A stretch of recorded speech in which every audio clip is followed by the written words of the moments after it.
আসসালামু আলাইকুম। কেমন আছেন সবাই? তো কাছে দূরে যেখান থেকেই দেখছেন সকলকে জানাই মৌসুমিস লাইফ শেয়ার থেকে স্বাগতম। তো বন্ধুরা, বেশ কয়েকদিন পর আবারও একটি ভিডিও নিয়ে আসলাম। আশা করি শেষ পর্যন্ত আমার সাথেই থাকবেন। এই তো শীতের সকাল, মেয়েকে নিয়ে কোচিংয়ে বের হয়েছি দেওয়ার জন্য।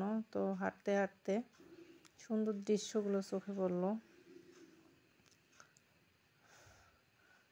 আর এই যে বাসায় এসে দুপুরবেলা এই চিকেনগুলো ধুয়ে নিচ্ছি। আমি এগুলো মুসমুসে করে একদম ফ্রাই করব। তো একটু অন্যরকমভাবে ফ্রাইটা করব। তো আদা রসুন আর গরম মশলার গুঁড়ো দিয়ে দিলাম। আর এগুলো মাখিয়ে আমি বসিয়ে দেবো। এটা পানি ছাড়া আগে সিদ্ধ করে নেব। তো বন্ধুরা, যারা যারা এই পর্যন্ত এসেছেন আমার চ্যানেলটিতে এখনও লাইক দেন নাই, তো একটা করে লাইক দিয়ে ভিডিওটি দেখা শুরু করবেন। আর এই তো একটু পানিও দেই নেই, তো এটার ভিতরের পানিটা বের হয়ে আসবে, সেই পানিটা আমি শুকিয়ে নেব।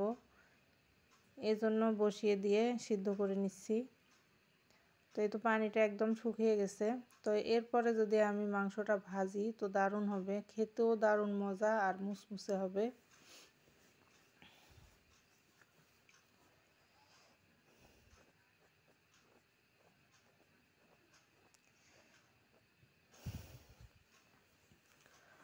তো বন্ধুরা, যারা প্রথম থেকে আমাকে সাপোর্ট করছেন, আমার ভিডিওগুলো দেখছেন, তাদেরকে জানাই অসংখ্য ধন্যবাদ। আর যারা নতুন বন্ধুরা জয়েন হয়েছেন, আমার ভিডিওগুলো দেখছেন, যদি আপনাদের একটু কোনো ভালো লেগে থাকে তো আমার চ্যানেলটিকে সাবস্ক্রাইব করে সব সময়ের জন্য আমার পাশেই থাকবেন। আর এই তো কাঁচামরিচ আর পেঁয়াজ কুচি দিয়ে দিলাম। তো মাংসটার সাথে মিলিয়ে ভেজে নেব। তো এটা কিন্তু আর একটা স্বাদ আসবে। তো এটা দুর্দান্ত স্বাদ হয়েছিল, এত মজা হয়েছিল বলার মতো না মাংসটা। আর এখানে আমি শীতল ভর্তা বানিয়ে নিলাম। তো আমাদের শীতল রংপুর থেকে নিয়ে এসেছিল আমার মা, সেই ভর্তাটা আজকে বানালাম। আর এখানে সালাদ বানাবো, গাজর আর টমেটো দিয়ে সালাদ তৈরি করব।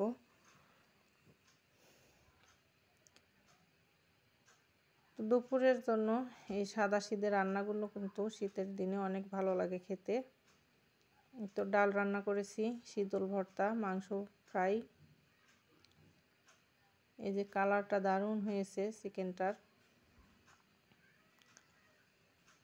তো এটা খেতেও এত সুন্দর মজার হয়েছিল, অনেক মজা। তো ডাল ভর্তা আর এই চিকেন ফ্রাইটা দিয়ে আজকে দুপুরে মজার একটা খাবার হয়েছিল।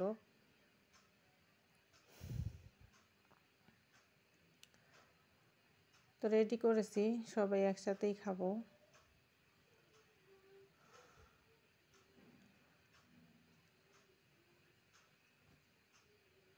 তো বন্ধুরা, যারা এ পর্যন্ত আমার সাথেই ছিলেন তাদেরকে জানাই অসংখ্য ধন্যবাদ। ভালো লেগে থাকলে একটা করে লাইক দিবেন। নতুন বন্ধুরা চ্যানেলটিকে সাবস্ক্রাইব করে পাশেই থাকবেন। আর কেমন লেগেছে নিচের কমেন্ট বক্সে জানিয়ে দিবেন।